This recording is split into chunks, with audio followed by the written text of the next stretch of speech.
Albert, a 3-1 defeat against Ballymena. How did you see that game overall?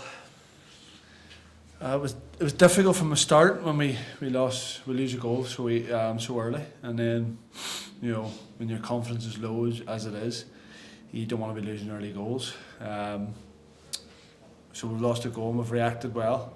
We've got to go back and we're in the game, and I think we go into half time, we're the better side, and we're keeping the ball a bit better, and we're looking like a bit like our old selves, trying to keep it and trying to move it quick, and then we'll come out in the second half, and I don't think we really started the game too well, and then we concede a penalty, and it knocks the stuffing out of us.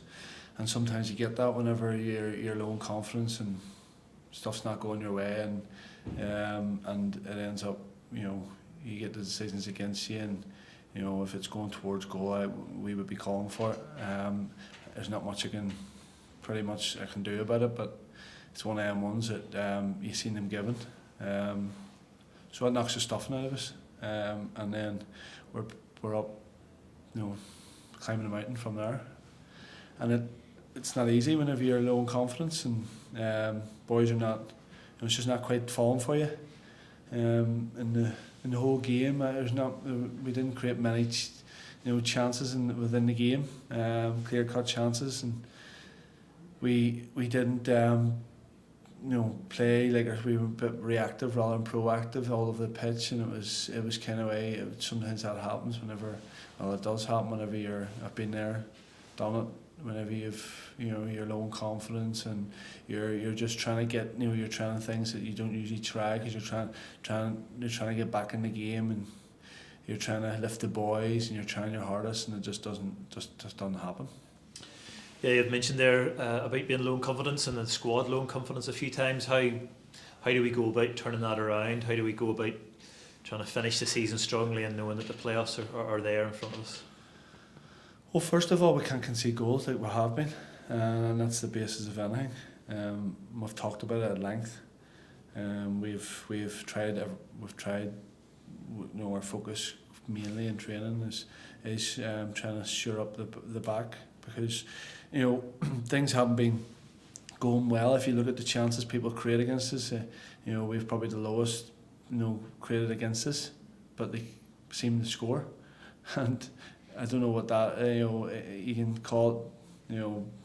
They're being clinical, or we're being unlucky, because it's just. But we have to stop it, and until we stop that, we're not going to win any game, and that's just the crux of it.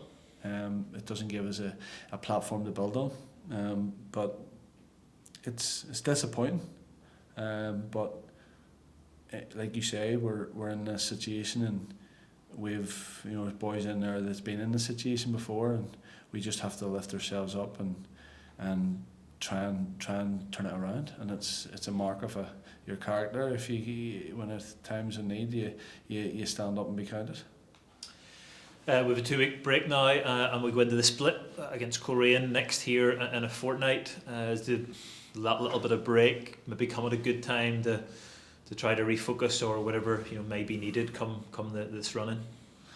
Yeah, well, we'll take anything at the moment, just to kind of reset us and get us refocused, because it's massive that we build some sort of confidence and some sort of form going into the penultimate games. Obviously the playoffs, the European playoffs, and we want to finish as high as we can, but we have to just take it next training session at a time and try and improve, because it's not good enough.